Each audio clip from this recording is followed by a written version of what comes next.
Good morning, my dear students of class 7th. Today, I will teach you chapter number 6, and your heading is the administrative policies of Akbar. Okay? In this chapter, we will read about Akbar's court, land revenue system, and Mansabdari system. Students, as you earlier knows, Akbar's court was full of talented men from all walk of life. Akbar का जो court था वो life के सभी प्रकार के मनुष्यों से भरा हुआ था, यानी कि उसके कोर्ट में सभी प्रकार के, जैसे आपके तानसेन थे म्यूजिक वाले, ओके, राजा टोडरमल थे, बीरबल जी थे, ओके, अब्दुल रहीम खाना भी थे, यानी कि कई तरह के ज्वेल्स थे.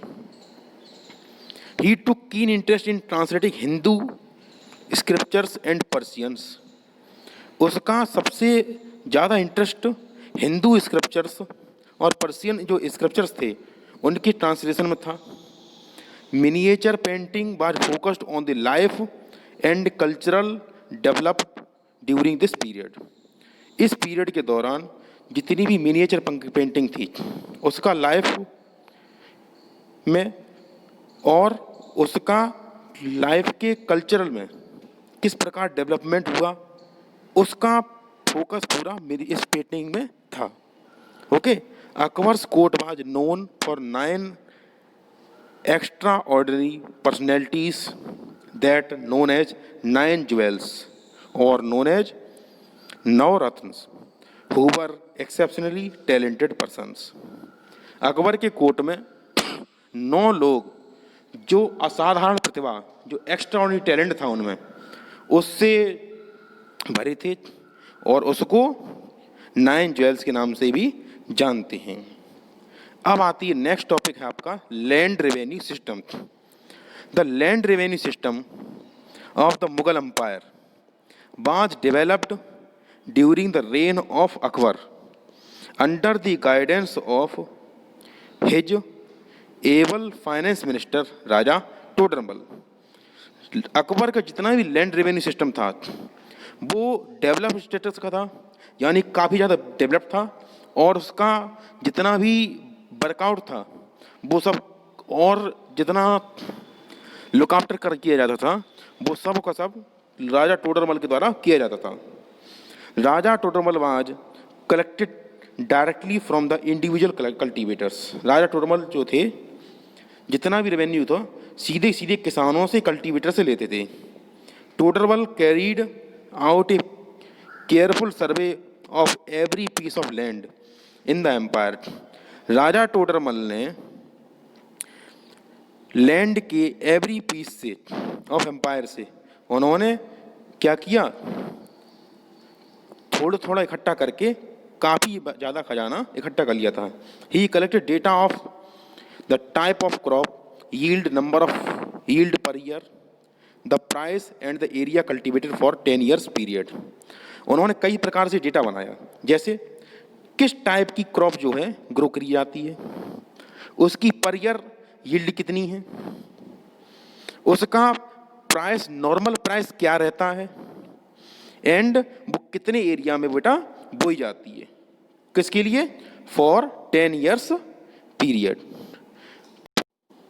For 10 years period. Okay, on the basis of these data the revenue was fixed for each crops. इस क्रॉप के डेटा के बेस पर रेवेन्यू जो था बेटा फिक्स था. Each provinces was divided into revenue circles. जो ईच प्रोविंस थे वो डिवाइडेड थे रेवेन्यू सर्कल्स में, with its own schedules of revenue, rates for individual crops. The revenue system was known as जब्त. रेवेन्यू सिस्टम क्या कहलाता बेटा, जब्त कहलाता था. During Akbar's rain 1/3 of the agriculture produce, कितना, 1/3 of the agriculture produce was collected revenue at several places. Peasant paid taxes through village headmen or local chieftains. The Mughal administration used the term जमींदार। The Mughal administration जो था use करते थे, जमींदार term use होता था, यानी कि हर गांव में एक मेन लैंड ओनर थे जिनको जमींदार के नाम से जाना जाता था। For all the intermediaries who collected revenues, जो क्या करते थे, बीच में राजा से पहले या राजा टोडरमल से पहले जो जितना भी कलेक्शन था वो सब ये कलेक्ट करते थे, और इनसे Raja Todarmal ji. Okay, and he called the village headmen local chieftains and powerful nobles of the central government. ये कई सारी उपाधियां रखते थे। अब आती बेटा एक सिस्टम इंट्रोड्यूस किया गया अकबर के द्वारा, उसको कहा गया मनसबदारी सिस्टम। उसके बारे में हम पढ़ेंगे। Another system introduced by Akbar to organise his military force was the mansabdari system. The term mansabdar referred to any individuals of the Mughal administration who held a mansab, meaning a rank or a position। मनसब एक प्रकार की rank थी जो उसकी army में एक rank रखती थी। ओके, एक खास पोजीशन थी। ओके, जैसे the mansabdar were of many grades, mansabdar जो थे कई ग्रेड्स थे, and had ranking according to their zat और सोवर। ओके, जॉट या सोवर के द्वारा उसकी रैंक निर्धारित की जाती थी। The zat refer to the number troops under the mansabdar. जॉट को कहा जाता था कि उस मनसबदार के अंदर कितनी सैनिक टुकड़ियां हैं। ओके, एक टुकड़ी है, दो टुकड़ी हैं, तीसरी है। The official of the higher zat ranking were the highest rank official of the empire. और जेट का हाईएस्ट ऑफिसर जो था, हाईएस्ट रैंक की दी जाती अंपायर में। Okay, they use to hold all the important position, ये अपनी इंपॉर्टेंट पोजीशन रखते थे, and enjoyed all the privilege including jagir और बिग सैलरी। उनको एक बहुत बड़ा राज्य दिया जाता था और एक बिग सैलरी भी मिलती थी। द सोवार्स जो थे, या सावर्स भी कहा गया, refer to the horses that were directly under the control of mansabdars. जो सवार जो थे वो घुड़सवार जो लोग थे, घोड़े पर जो सैनिक थी, उनको कहा जाता था, और ये मनसबदार के अंडर में काम करते थे। The jagir were the grant given to the mansabdars, और हर मनसबदार को एक एक जागीर दी गई थी। The revenue collected from these jagirs was used for the maintenance of the troop. जागीर के द्वारा जो मनसबदारी की गई थी ये कही गई थी ट्रूप्स के द्वारा। Okay, the jagir were not hereditary and the mansabdar could be transferred from one jagir to another as well as from the department of the another. Okay students, अब हम पढ़ेंगे मुगल आर्मी की स्ट्रक्चर के बारे में। ओके, जैसा कि आपको जो डायग्राम दिया गया है उसमें बताया गया है मुगल आर्मी के 3 पिलर्स हैं। उसमें देयर वर, पहला पढ़ते हैं, there were troops called dakhili. Okay, there were troops called dakhili which were directly recruited by the state to serve under the mansabdars.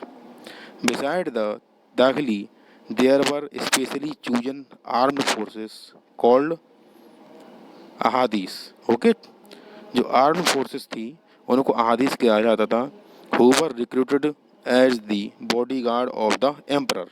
Okay students, number 2 पाई जाती cavalry.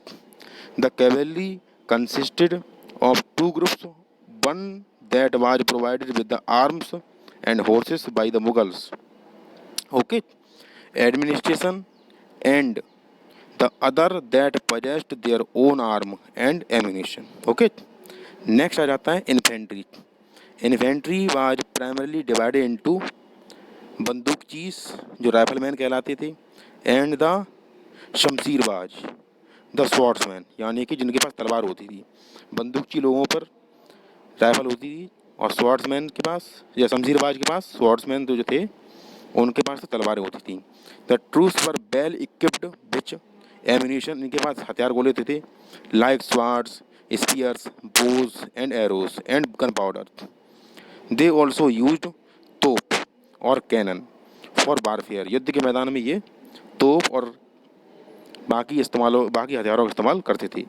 There were a number of war trained horses थे, जो लड़ाई के लिए बहुत ज़्यादा training किए हुए हॉर्सेस थे, एंड एलिफेंट थे in the Mughal army. The soldiers with gun on elephant back were called gajnals. Okay, अब आ जाता है political administration. The Mughal political administration under Akbar was divided into two part, central and provincial. जो central administration था वो तो king के अंडर में था, और जो प्रोविंशियल था वो अलग अलग सूबों के बारे में था।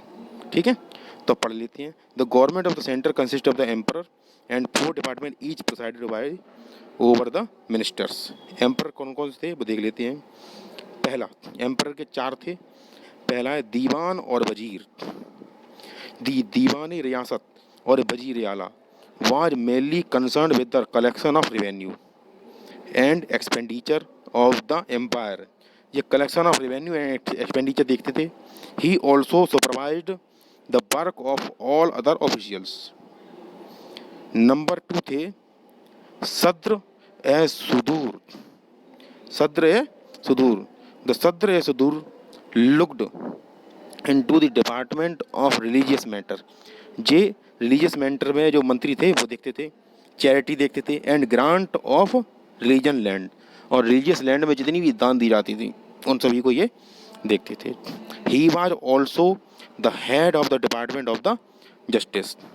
वह डिपार्टमेंट जो थी उसके हेड भी थे, and work as the chief qazi, और उनका मुख्य काम चीफ काजी थे, जो जामा मस्जिद में या फिर बड़ी मस्जिद में नमाज अदा करते थे या कराते थे।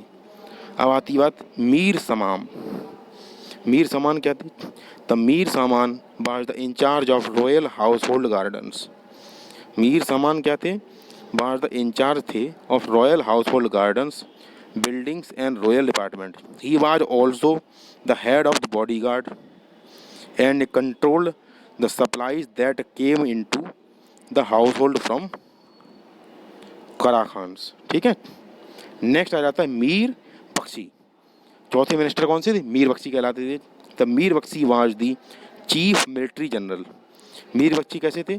चीफ मिलिट्री जनरल थे एंड मिलिट्री एडवाइजर थे of the emperor.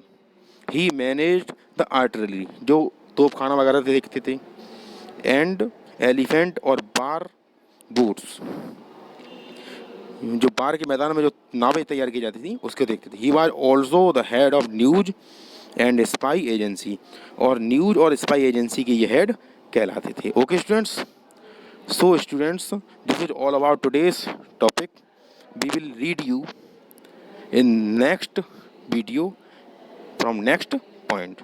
Till then, keep learning and keep doing the homework. Okay students, bye bye.